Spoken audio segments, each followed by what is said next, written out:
যে ঘরের মধ্যে যদি জিনের অস্তিত্ব বিদ্যমান থাকে তাহলে আমাদের প্রতিপালক আল্লাহ রব্বুল আলামিন বিড়ালকে এমন এক শক্তি দিয়েছেন যার মাধ্যমে সেই বিড়ালটি জিনের সাথে মোকাবিলা বা লড়াই করতে পারে।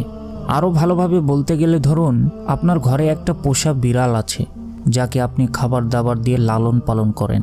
তো ধরুন হঠাৎ করে একটা জিন আপনার ঘরে প্রবেশ করলো আপনার কোনো ক্ষতি করার জন্য। সেই সময় সে বিড়ালটা আপনাকে বাঁচানোর জন্য জিনের সাথে লড়াই করবে।